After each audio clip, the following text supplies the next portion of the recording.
Wala kang karapatan sa bata dahil hindi ikaw ama. Di ba kriminal ka?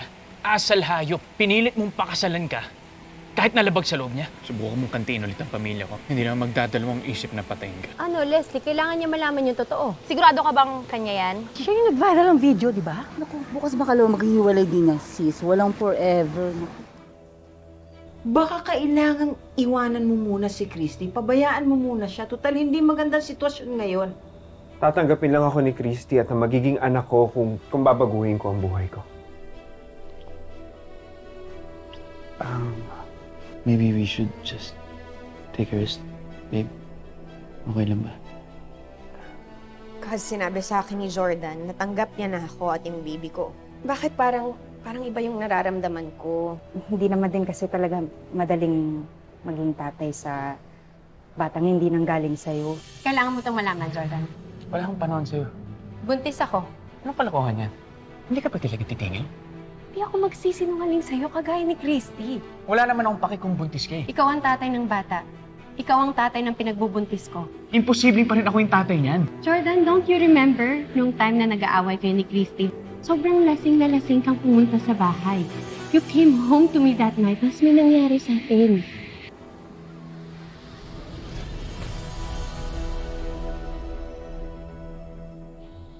Hindi ko anak yan. Hindi ko anak yan. Jordan, kaka-explain ko lang sa'yo, di ba, kung paano nabuo yung baby. Ba't hindi ka pa rin naniniwala? Eh kasi, hindi ko naman maalala yung gabing yun. Wala akong naalala sa gabing yun. Okay? Eh malamang kasi nga lasing na lasing ka, Jordan. Oh my God. Lasing na lasing ka. So, obviously, wala kang matandaan. Pero just because you don't remember it, it doesn't mean na hindi yun nangyari. Malay ko ba kung ibang tatay niyan?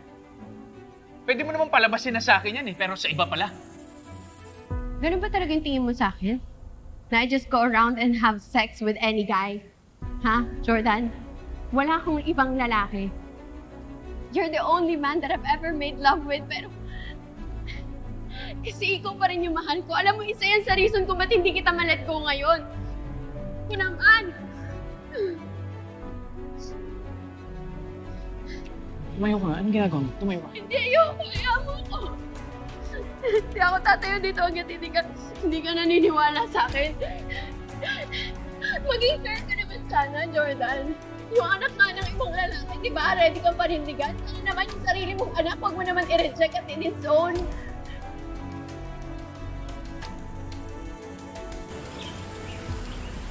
Pagod na ako kapaniki ng kakatago.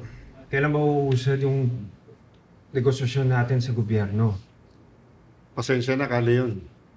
Ang gusto kasi mangyari ng mga opisyal na sumuko na muna kayo bilang patunay na tinatalikuran nyo ng kalasag. Lugi naman kami sa ganyan. Paano? Kung sumuko nga kami, pagkatapos baliktarin kami ng gobyerno, hindi naman pala kami bibigyan ng amnestiya. Kung magmamatigas kayo at hindi susundin ang gusto nila, malamang mauwi lang sa walang negosasyon. Ayoko na maging pugante. Gusto ko na ng tahimik at magandang buhay para sa anak ko. Gusto ko na maging malaya para maging karapat-dapat ako sa asawa ko na si Christy. Yung pagsuko lang ang susi para matupad yan. Maliban na lamang kung may naiisip kayong ibang paraan para patunayan sa gobyerno na wala na kayong loyalty sa kalasag at tuluyan nyo ng tinatalikuran ng buhay ng karahasan.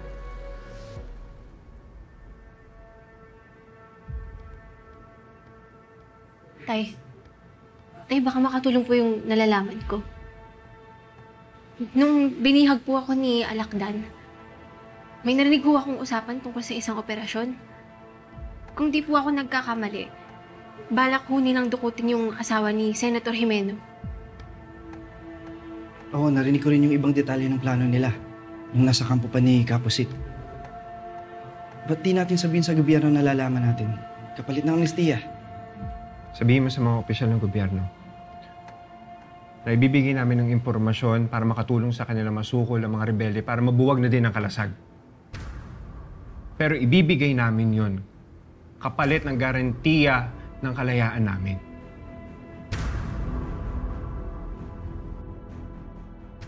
Please, tumayo ka na. Tumayo ka na, pinagtitinginan na tayo ng mga tao. Wala akong pakialam. Kahit pagtinginan nila tayo, wala akong pakialam sa sasabihin nila.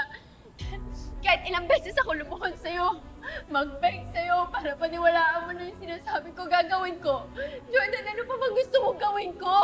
Ha? Para paniwalaan mo na sa'yo ang hatong dinadala kong bata.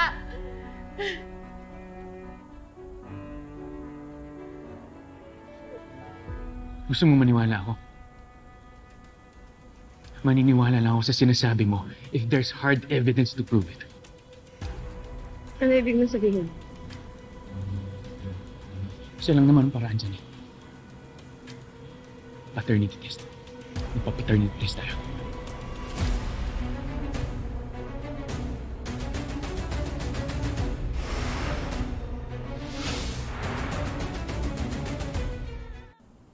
Paternity test. Magpa-paternity test tayo. Sige. Sige, kung yan yung paniniwalaan mo, let's do it. Pumapayag ka magpa-DNA test? Yes. Jordan, wala akong sekreto. Wala akong sekreto tinatago sa'yo. Ready ako. Again, hindi naman ako sinungaling kagaya ng... Huwag mo na idamay si Christy. Hindi naman ako yung nag-mention ng name. Yung iba makakaalam na ito, naiintindihan mo? At lalong-lalo na si Christy, hindi niya dapat malaman. Hindi pa tayo sigurado kung tama yung sinasabi mo kung ako ang ng bata, naiintindihan mo? Okay. I'm willing to keep my mouth shut. Pero ang tanong, kaya mo ba magsekreto kay Christy?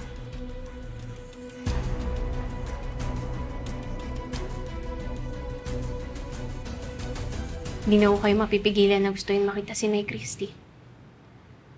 Kaya sana nga ho, matupad yung planong to. Para magkaayos na po kayo.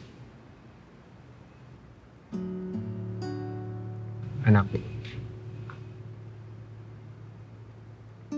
matagal na akong sumuko. Nagdesisyon na akong pakawalan ko si Christy. Pero nung nakumpirma ko na ako ang tatay na dinadala niya, may ibang usapan na yun. Anak ko yun eh. Hindi ko pwedeng talikuran at hayaan ang anak ko na may kilalaning ibang ama. Saka kapatid mo yun eh.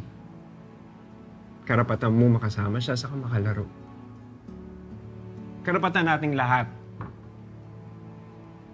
na mabuo ang pamilya natin. Anak, ayokong mangyari sa atin yung nangyari sa amin ng pamilya ko. Yung nawala si nanay, yung nawala ang tita mo. Kaya gagawin ko ang lahat para makuha nanay Christy mo, para mabuo ang pamilya natin.